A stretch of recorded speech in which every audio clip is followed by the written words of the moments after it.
देखो हम लोग आज जो है इलेक्ट्रिसिटी का पूरा न्यूमेरिकल्स करते हैं, ठीक है। स्टार्टिंग से लेकर अभी तक इलेक्ट्रिसिटी चैप्टर में जितना भी न्यूमेरिकल्स क्वेश्चंस है उसको हम लोग देखेंगे, लेकिन उससे पहले आपको याद होगा पहले से इलेक्ट्रिसिटी चैप्टर का नोट्स, तभी न्यूमेरिकल्स आपसे बनेगा। यदि इलेक्ट्रिसिटी का नोट्स नहीं याद है तो न्यूमेरिकल्स आपसे नहीं बनेगी, सीधी सी बात है, ठीक है। तो मैं इंपोर्टेंट फार्मूला जो भी है इलेक्ट्रिसिटी चैप्टर का मैं एक बार लिखवा देता हूँ बोर्ड पे डिवीजन के साथ साथ। आपका इलेक्ट्रिसिटी डिवाइड भी हो जाएगा, इंपोर्टेंट फार्मूला आपके कॉपी में होगा, उसके बाद आप सॉल्व कर सकते हैं, ठीक है।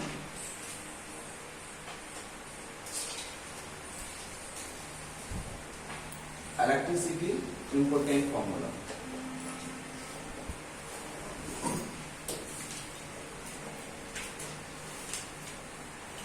देखो सबसे पहले इलेक्ट्रिसिटी चैप्टर में लोग पढ़ते क्या है, तो हम लोग फ्लो ऑफ चार्ज और उसको उसके इफेक्ट को पढ़ते रहते हैं।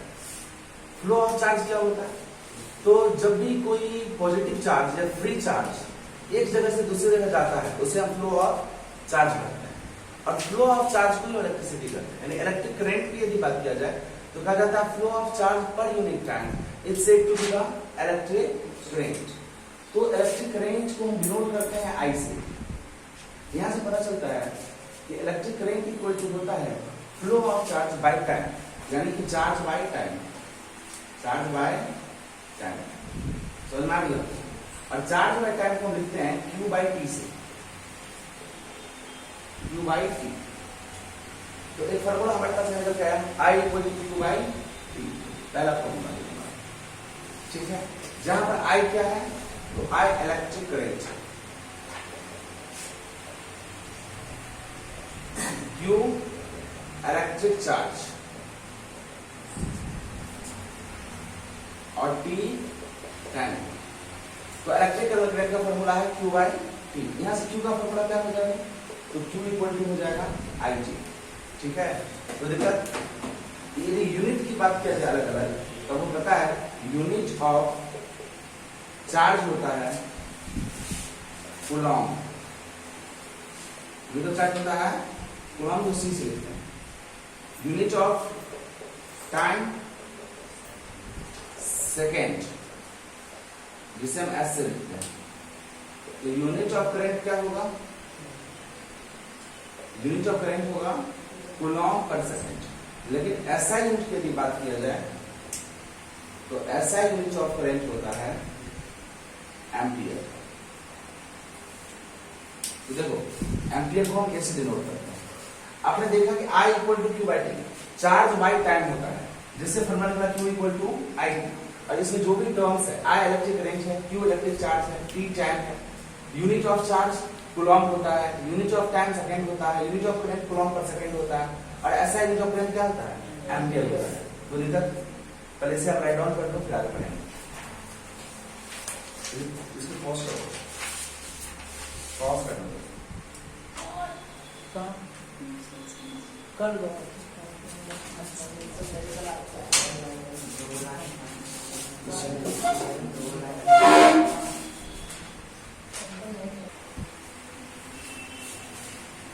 यहाँ पे समझ में आया तो दिक्कत। हम लोग नेक्स्ट फार्मूला देखते हैं। पोटेंशियल का एक फार्मूला होता है इलेक्ट्रिक पोटेंशियल। पहले हमने आपको लिखवाया था डिफिनेशन में, इलेक्ट्रिक पोटेंशियल क्या होता है, तो एक कूलॉम चार्ज को इनफाइनाइट से एक पॉइंट तक लाने में जो काम किया जाता है वही इलेक्ट्रिक पोटेंशियल होता है। यानी एक कूलॉम चार्ज है, इसको इनफाइनाइट से इस पॉइंट पे लाने में जो वर्क होगा वही होगा इलेक्ट्रिक पोटेंशियल, ठीक है। इन्फिनिटी से एक पॉइंट तक एक कूलॉम चार्ज को लाने में जो काम किया जाता है उस काम का नाम क्या है, इलेक्ट्रिक पोटेंशियल नाम है। तो दिक्कत, तो इलेक्ट्रिक पोटेंशियल होता ही है एक कूलॉम चार्ज को इन्फिनिटी से इस पॉइंट तक लाने में क्या गया काम। तो इसीलिए हम इसको लिखते हैं वर्क डन बाय चार्ज, क्योंकि काम किया गया पहले तो वर्क डन, किस पर काम किया गया, तो एक कूलॉम चार्ज को लाने का, तो वर्क डन बाय चार्ज। इसे लोग डिनोट करते हैं कुछ इस तरीके से, इलेक्ट्रिक पोटेंशियल को V से, वर्क डन को W से और चार्ज को Q से। तो V equal to W by Q formula है, जहां W इक्वल टू V लिख सकते हैं, ठीक है।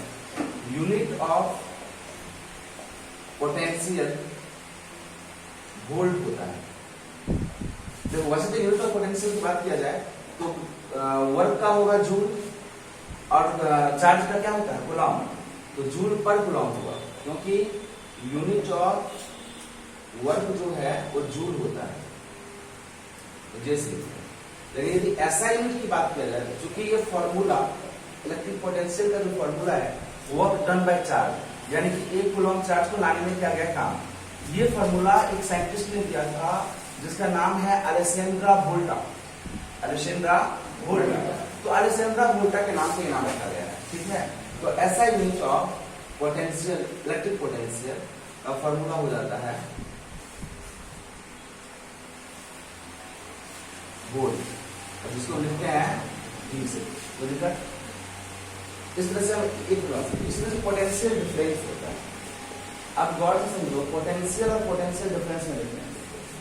पोटेंशियल है कि इंफिनिटी से एक पॉइंट तक लाने में क्या गया था, ये पोटेंशियल है। पोटेंशियल डिफरेंस का मतलब होता है एक पॉइंट से दूसरे पॉइंट तक एक कूलम चार्ज को लाने में क्या गया था, एक पॉइंट से दूसरे पॉइंट तक एक कूलम चार्ज को लाने में जो काम किया जाता है वो है इलेक्ट्रिक पोटेंशियल, सॉरी वो है पोटेंशियल डिफरेंस। और इंफिनिटी से एक पॉइंट तक लाने में जो काम किया जाता है वो है इलेक्ट्रिक पोटेंशियल। तो इंफिनिटी से एक पॉइंट तक लाने में क्या क्या काम, इलेक्ट्रिक पोटेंशियल, और एक पॉइंट से दूसरे पॉइंट में चार्ज को लाने में क्या क्या काम, पोटेंशियल डिफरेंस। इसका फॉर्मूला, इसका मान लो ए पॉइंट है, ये पॉइंट बी है, तो इसका वर्क डन WA, इसका वर्क डन WB, तो पोटेंशियल डिफरेंस हो जाएगा WB माइनस WA, यानी work done of B, work done of A by coulomb of charge, coulomb of, कोई दिक्कत, you have to write it, इसे राइट कर लो।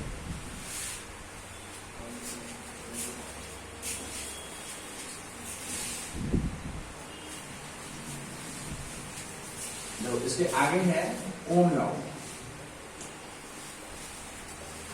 ओम एक साइंटिस्ट था, इसने एक लॉ दिया इलेक्ट्रिसिटी से रिलेटेड। इसका लॉ सुनो, कह रहा है एट कांस्टेंट टेम्परेचर, यानी कि टेम्परेचर कांस्टेंट होना चाहिए, टेम्परेचर चेंज नहीं होना चाहिए। At constant temperature the flow of electric charge in a circuit, यानी कि कांस्टेंट टेम्परेचर पर इलेक्ट्रिक चार्ज जो सर्किट में फ्लो हो रही है is directly proportional to the potential difference between 2 points of the circuit। वो जो directly proportional होगा किसका होगा, potential difference।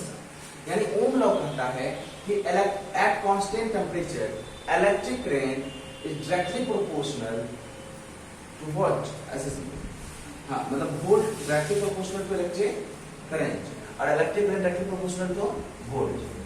वोल्ट मतलब potential difference at constant temperature। The potential difference between two terminals of the wire is directly proportional to the electric current flows through it. Okay. At constant temperature, potential difference between two terminals of the wire is directly proportional to current flows through it. तो कहा एक circuit में जो current flow हो रहा है वो directly proportional है किसका, पोटेंशियल डिफरेंस का। अब ये प्रोपोर्शन हटेगा तो R आएगा, जिस R का मतलब होता है रेजिस्टेंस कांस्टेंट, रेजिस्टेंस कांस्टेंट। ये R जो है रेजिस्टेंस है, रेजिस्टेंस और V इक्वल टू आया, फॉर्मूला आ गया हमारे पास, V इक्वल टू आया। R रेजिस्टेंस कांस्टेंट है। यूनिट ऑफ रेजिस्टेंस की बात किया जाए तो यूनिट ऑफ रेजिस्टेंस होता है ओम, क्योंकि ओम ने फॉर्मूला दिया था इसलिए ओम होता है और इसे डिनोट करते हैं हम इस साइन के साथ। ठीक, आर का फॉर्मूला क्या होगा, तो यहां से आर का फॉर्मूला निकाल सकते हैं V बाय आई, V बाय आई। तो दिक्कत, रेजिस्टेंस होता क्या है, resistance is a opposing force which opposes the flow of electric current in a current carrying conductor या एनी सब्सटेंसेस। किसी सब्सटेंस से यदि करंट फ्लो हो रहा है तो उस करंट को रोकने के लिए एक फोर्स काम करता है। ठीक है, किसी भी सब्सटेंस से, चाहे मेरा बॉडी हो, कोई वायर हो, कोई लोहा का रॉड हो, किसी भी सब्सटेंस से यदि इलेक्ट्रिक करंट फ्लो होगा तो उस करंट को रोकने के लिए एक फोर्स लगता है, हर पॉइंट पर एक अपोजिंग फोर्स लगता है। उसी फोर्स का नाम क्या है, रेजिस्टेंस है। हैव एनी प्रॉब्लम, जो अपोजिंग फोर्स लग रहा है हर पॉइंट, उस फोर्स का नाम रेजिस्टेंस है। रेजिस्टेंस से यूनिट ओम होता है, इसे हम आर से डिनोट करते हैं। हैव एनी प्रॉब्लम, और R equal to V by, यही ओम्स लॉ है। ओम्स लॉ में है V इक्वल टू आर, यानी कि electric current is directly proportional to potential difference between two terminal of the wire. तो ये भी फॉर्मूला आपको याद रखना है, इस फॉर्मूला को सॉल्व करना है। कोई दिक्कत?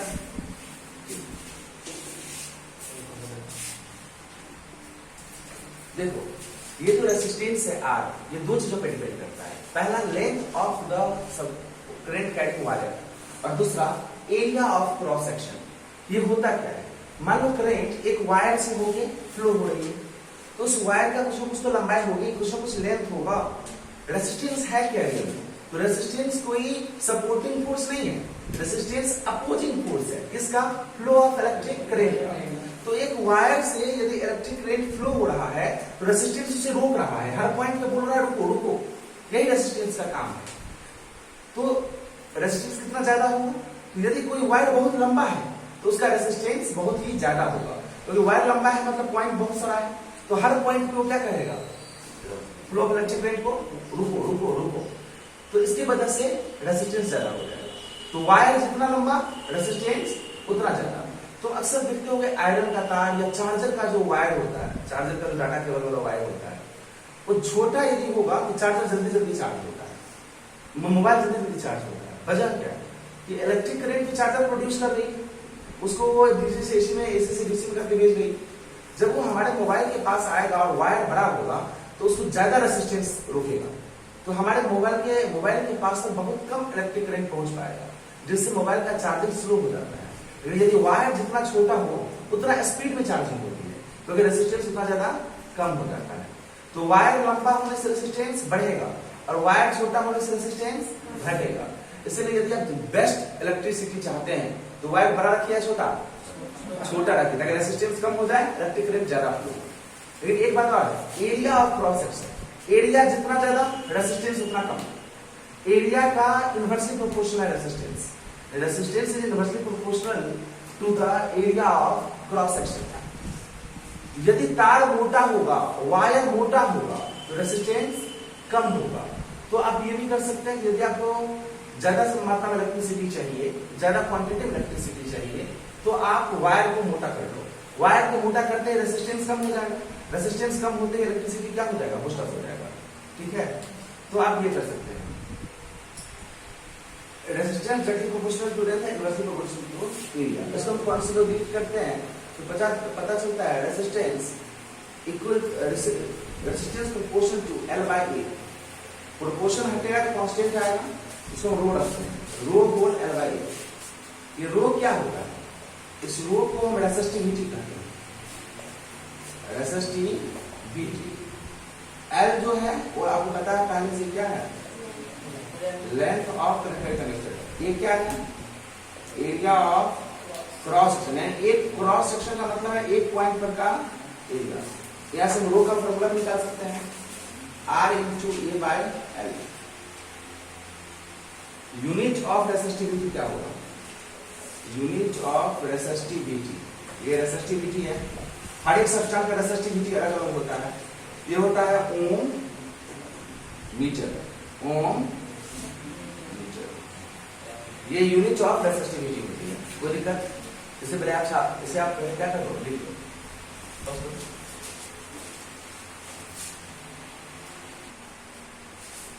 देखो जो रेसिस्टेंस हम पढ़े हैं, जो अपोज करता है मोशन इलेक्ट्रिक करंट के फ्लो को, उस रेसिस्टेंस को कंबाइन कर सकते हैं। जैसे मान लो हमें रेसिस्टेंस बढ़ाना है तो भी हम कॉम्बिनेशन करते हैं रेसिस्टेंस का, रेसिस्टेंस घटाना है तो भी हम रेसिस्टेंस का कॉम्बिनेशन ही करते हैं।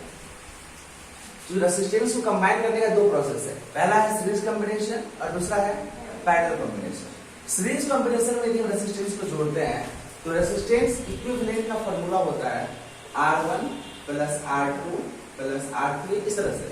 और यदि हम पैरेलल कॉम्बिनेशन में रेसिस्टेंस को जोड़ते हैं तो 1/R इक्विवेलेंट का फॉर्मूला होता है 1/R1 1/R2 1/R3। मैं इसे एक्सप्लेन ऑलरेडी कर चुका हूं, ठीक है, कि सीरीज कॉम्बिनेशन का ये फॉर्मूला कैसे हुआ और पैरेलल कॉम्बिनेशन का फॉर्मूला कैसे हुआ। अब कॉम्बिनेशन ऑफ रेसिस्टेंस वीडियो में ये देख सकते हैं, राइट। ये हो गया। नेक्स्ट हम लोग पढ़ेंगे heating effect of electric current. देखो नेक्स्ट है पावर। पावर होता क्या है? यदि किसी इंसान के पास ज्यादा पावर होगा तो कम समय में ज्यादा काम करेगा, ठीक है। पावर ज्यादा होने का मतलब क्या है कि लेस टाइम और मोर वर्क, यही मतलब होता है। तो पावर का फॉर्मूला भी होता है power equal to work by time. Work का जानते हैं आप, हम पावर को किस लिखते हैं, वर्क को W से और टाइम को T से, तो P equal to W by T। Unit of power की हम बात करें तो यूनिट ऑफ पावर हो जाएगा जूल, जूल पर सेकेंड। लेकिन इसकी SI यूनिट क्या होती है पावर की, तो SI यूनिट का पावर होता है वॉट। चूंकि ये पावर जो है वो पास्कल वाली पावर नहीं है, प्रेशर नहीं है, ये पावर है, ठीक है। कौन सी वाली, इलेक्ट्रिसिटी का पावर, इलेक्ट्रिक करंट की पावर की बात हो रही है, जिसे हम वॉट से मापते हैं। आपने देखा होगा बल्ब पे 9 वॉट का बल्ब, 10 वॉट का बल्ब, 15 वॉट का बल्ब, तो ये पावर है, वॉट है। Heating effect of electric current होता है आपको, जैसे इलेक्ट्रिसिटी या फिर इलेक्ट्रिक हीटर को जब आप यूज करते हैं वो heating effect of electric current पे वर्क करता है। ये क्या होता है ये समझो, जब करंट पास होगा, करंट पास होगा तो काम क्या होगा कि वो सब्सटेंस हीट होना शुरू हो जाएगा। ऐसा इलेक्ट्रिक हीटर में होता क्या, बेसिकली करंट पास करते हैं क्या करने के लिए, इलेक्ट्रिक हीटर को हीट करने के लिए, इलेक्ट्रिक आयरन को हीट करने के लिए हम करंट पास करते हैं। तो करंट पास करने की वजह से क्या हो रहा है, हीट हो रहा है। तो करंट पास होने की वजह से हीट का इफेक्ट आ रहा है, इसीलिए इसे हम कहते हैं heating effect of electric current. अगर वो क्या है, तो करंट पास होने से काम हो रहा है, करंट पास होने से काम हो रहा है। तो काम का फॉर्मूला होता क्या है, तो आप पढ़े हैं V equal to W by Q, पढ़े हैं। तो काम का फॉर्मूला क्या होगा, W इक्वल टू V होगा। ये किसका फॉर्मूला है, ये पोटेंशियल का फॉर्मूला है, किसका फॉर्मूला है, पोटेंशियल का। W equal to V, V को आप लिख सकते हैं, सॉरी V को लिख सकते हैं IR, और Q को लिख सकते हैं, देखो V को लिखना है समझो, V इक्वल टू होता है IR और I इक्वल टू होता है Q बाई T, तो हम Q इक्वल टू लिख सकते हैं IT। तो क्या हो गया, W equal to I square RT, और W चूंकि क्या है, हीट काम क्या किया, तो हीट की हीटिंग किया है, इसलिए हम हीट लिख सकते हैं। तो H इक्वल टू क्या होगा, I स्क्वायर RT। कोई दिक्कत, यह भी बढ़ेगा। देखो पावर इक्वल टू, अगले में लोग पढ़े हैं work by time, sorry work by time, और हम वर्क का क्या पढ़े हैं, I square RT by T होगा। तो पावर इक्वल टू क्या हो जाएगा, I स्क्वायर R होगा। यहां देखो इक्वल टू, हम ये भी कर सकते हैं कि power equal to I square R होता है, तो हम लिख सकते हैं पावर इक्वल टू, देखो V इक्वल टू क्या होता है, IR, तो एक I और एक R से V हो जाएगा और बच क्या जाएगा, एक I, तो P इक्वल टू क्या हो जाएगा, V I। इस तरह से पावर के बहुत सारे फॉर्मूला निकाल सकते हैं, Q के टर्म में निकाल सकते हैं। P इक्वल टू देखो VI होता है, Q इक्वल टू क्या होता है, I बाई T, या फिर I इक्वल टू क्या होता है, Q बाई T होता है ना। तो पावर इक्वल टू लिख सकते हैं V into Q by T, लेकिन V इक्वल टू होता है W बाई Q होता है, तो Q इक्वल टू क्या होगा, V equal to W by Q, तो यहाँ पुट कर देते हैं, तो W by Q into Q by, sorry इतना छोड़ दो, ये इतना तक लिखो, तो Q को लगा फिर V बाई T आ जाएगा, ठीक है। तो पावर इक्वल टू 1/10, ये सारे पावर का होता है। इसी तरह से हीट का फॉर्मूला क्या होता है, I स्क्वायर RT, ठीक। तो एक I स्क्वायर और एक R के बदले एक I V equal to IR होता है ना, तो हम इसके बदले में एक I और एक R के बदले V लिख सकते हैं। तो H इक्वल टू क्या हो जाएगा, V I T, क्यों होगा समझो, I और R के बदले में V हो गया, तो एक I और बच गया, एक T और बच गया, तो क्या होगा, V I T। तो ये सब इंपोर्टेंट फार्मूला है जो बॉक्स में है, ये सारे फार्मूला आपको याद करना है। देखो इलेक्ट्रिसिटी का सारा इंपोर्टेंट फार्मूला हो गया है, ठीक है। तो लोग अब कोई भी क्वेश्चंस बना सकते हो, इलेक्ट्रिसिटी चैप्टर से रिलेटेड जो भी क्वेश्चंस है न्यूमेरिकल्स, उसे आप बेसिकली सॉल्व कर सकते हैं। एक कॉमर्शियल यूनिट होता है, हम लोग जो इलेक्ट्रिसिटी कंज्यूम कर रहे हैं उसका एक कॉमर्शियल यूनिट होता है, जो बिजली बिल बन के आता है हमारे पास, तो उसका एक कॉमर्शियल यूनिट स्पेशली होता है किलोवाट आवर, किलोवाट आवर, इस तरीके से kWh। देखो 1 किलोवाट इक्वल टू 1000 वाट होता है। आपने अभी पढ़ा है 1 किलोवाट 1000 वाट, इसको आवर में बदलना है तो वाट जो है वो किस चीज में आ गया है, सेकंड में लिखा हुआ है ना वाट।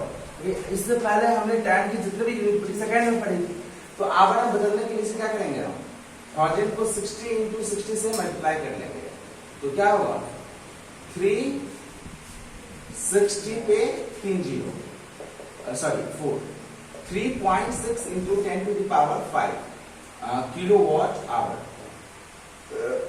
ये मतलब एक यूनिट हो जाता है 1 kilowatt hour. 1 kilowatt hour equal to 3.6 watt 36 into what, तो 36 into 10 power 6 कर सकते हैं, 36 होगा 6 होगा सॉरी 3.6 10 power 6, क्योंकि एक पॉइंट को ले लिए हैं हम, तो 10 to the power 6 वाट होगा। तो ये मतलब 1 किलोवाट आवर इक्वल टू इतना होता है वाट सेकंड। ठीक है, अब इन पढ़ना, तो इसे आप कमर्शियल यूनिट को जल्दी समझ सकते हैं। अब आप कोई भी क्वेश्चन बना सकते हैं। देखो जब भी आप फिजिक्स के न्यूमेरिकल्स बनाने के लिए जाओ तो उसके लिए 3 टिप्स है हमारे पास। पहला, क्वेश्चन को पढ़ो, ठीक, क्वेश्चन में जो गिवन है उसे अपने कॉपी पे लिखो सबसे पहले कि क्वेश्चन में क्या क्या दिया हुआ है। फिर जो क्वेश्चन में फाइंड आउट करना है उसका नाम लिखकर आगे बोर्ड पर साइन लगा दो। ठीक है, जो क्वेश्चन में दिया हुआ है पहले उसको लिख दो। सबसे पहले गिवन डाटा हम लिख लेंगे, सबसे पहले गिवन डाटा को राइट कर दो। जो फाइंड आउट करना है तुम्हें, तो फाइंड आउट डाटा को लिखकर और उसके सामने बोर्ड का साइन लगा दो। ठीक, अब ये find out of given data और इस बीच में भी कोई मिस्ट्री है जिसमें कोई फार्मूला मैच कर रहा हो, उस फार्मूला की यूटिलाइजेशन करो। ये पहले फार्मूला सारा याद होना चाहिए। सारे इलेक्ट्रिसिटी चैप्टर की कॉन्सेप्ट और फार्मूला यदि आपको याद होगी तो आप सबसे पहले क्वेश्चन पढ़ोगे, जो गिवन डाटा होगा उसे लिखोगे, जो निकालना होगा उसको लिखकर वर्ड का साइन दे दोगे और दोनों में रिलेशन ढूंढोगे अपने ब्रेन में, इसका कौन सा फार्मूला हमारे पास है। यदि आपके पास कोई फार्मूला होगा तो आप उसे आसानी से सॉल्व कर सकते हैं। इतनी सारी बस फार्मूला यदि आपको याद है तो आप किसी भी क्वेश्चन को इजीली सॉल्व कर सकते हैं। ठीक है, न्यूमेरिकल्स बेसिस पर हम इसका पार्ट 2 बनाएंगे जिसमें न्यूमेरिकल्स आप लोगों को बता देंगे। ठीक है।